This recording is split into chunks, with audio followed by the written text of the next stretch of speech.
إن الحمد لله نحمده ونستعينه ونستغفره ونستهديه. All praise is due to Allah, we praise Him, we seek His assistance and we ask His forgiveness. ونعوذ بالله من شرور أنفسنا ومن سيئات أعمالنا. And we seek refuge with Allah from the evil within our souls and the consequences of our bad deeds. مَن يَهْدِهِ اللَّهُ فَلَا مُضِلَّ لَهُ. Whosoever Allah guides, no one can lead astray. وَمَن يُضْلِلْ فَلَا هَادِيَ لَهُ. And whosoever He allows to go astray, then none can guide. وَأَشْهَدُ أَن لَا إِلَهَ إِلَّا اللَّهُ وَحْدَهُ لَا شَرِيكَ لَهُ وَأَشْهَدُ أَنَّ مُحَمَّدًا عَبْدُهُ وَرَسُولُهُ. And I bear witness that there is no deity worthy of our worship except Allah alone with no partners. And I bear witness that Muhammad sallallahu alaihi wasallam is His slave and His messenger. May Allah exalt His mention. May Allah grant Him peace, His companions and all those who follow them on their righteous path until the day of judgment. You would expect every Muslim to know that the religion of Islam, the deen of Islam, is the deen of Tawheed.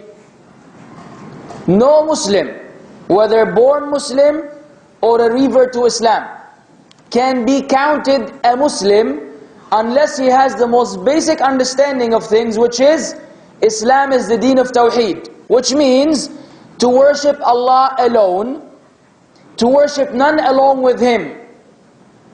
Not just that you worship Allah. There must be another element of what? Not worshipping others with Him. فَمَن يُؤْمِن بِاللَّهِ فَمَن يَكْفُرْ بِالطَّاغُوتِ وَيُؤْمِن بِاللَّهِ فَقَدْ اسْتَمْسَكَ بِالْعُرْوَةِ الْوُثْقَى. You have to disbelieve in all false gods and then single out Allah in worship. Then and only then a person is a Muslim in the ultimate sense.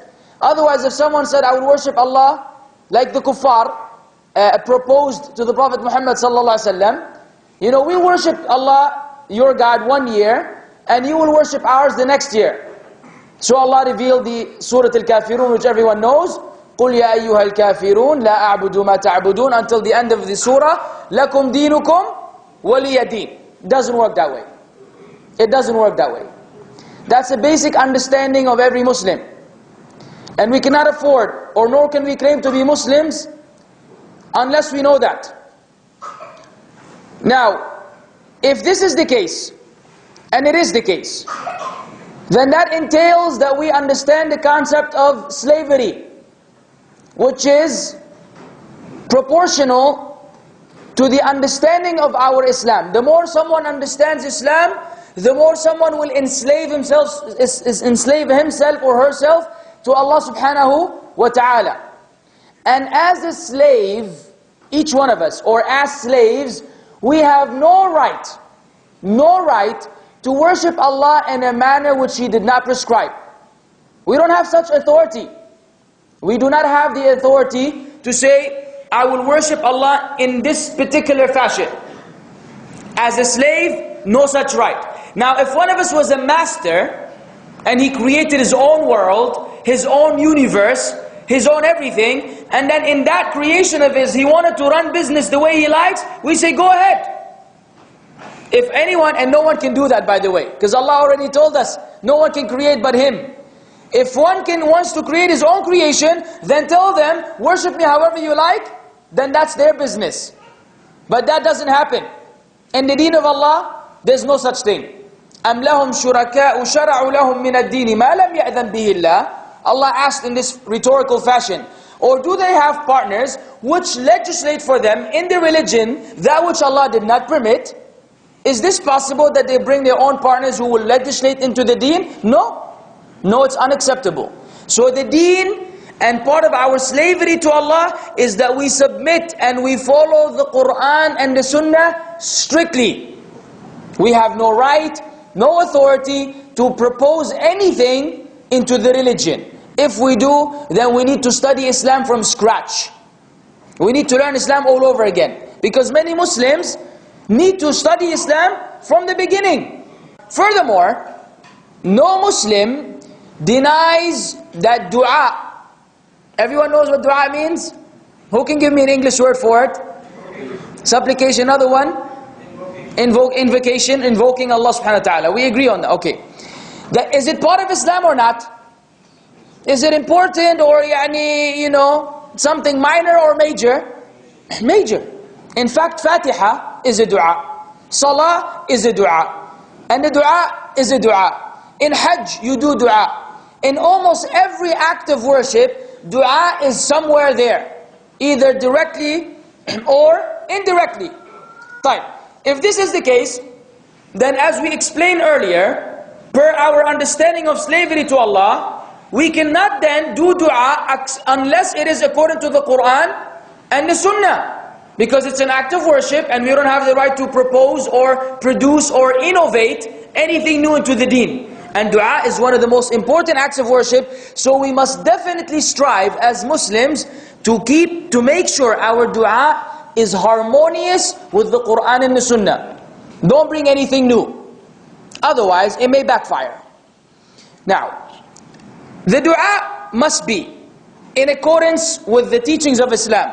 In its words, the terminology, the concepts in the dua themselves, the implications of the dua itself, everything must be perfectly harmonious with the teachings of Islam.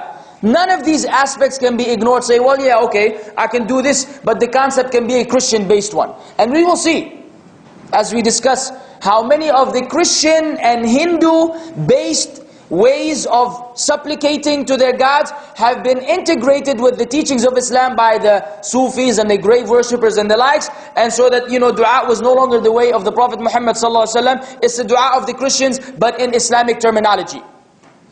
And we will see how dangerous that is. Now, Tawassul.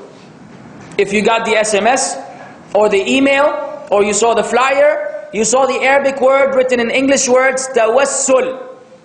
And many people wonder, what is Tawassul? I'm not going to give you the definition yet. But let us say in the beginning, Tawassul is one fundamental aspect of dua. One of the elements of the dua is that of Tawassul. And we will see how exactly we can apply it according to the Quran and the Sunnah. Now you must know, my brothers and sisters in Islam, that the issue of Tawassul is quite a controversial issue in Islam. There's vast difference between the people, the Muslims. However, the difference is not necessarily valid. Not every time there's a difference, then we can consider that difference to be valid. Muslims, the Sunni and Shia, differ on almost every aspect of the deen. Can we make these differences valid? No. When the Shia differ with us on something, it's like, who cares? Who cares? Look who's differing. Their differing does not even constitute anything in Islam. Because these are people of desires, people of innovation, people of fabrication, people who lie. And we will have a special lecture about the Shia inshallah eventually. But for now, we don't consider that difference to be valid, period. So, where did we differ? We didn't differ on the valid tawassul. There are three kinds of tawassul.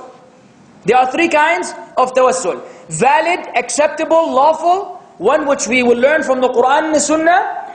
One which is shirk-based, polytheistic, if we call it tawassul.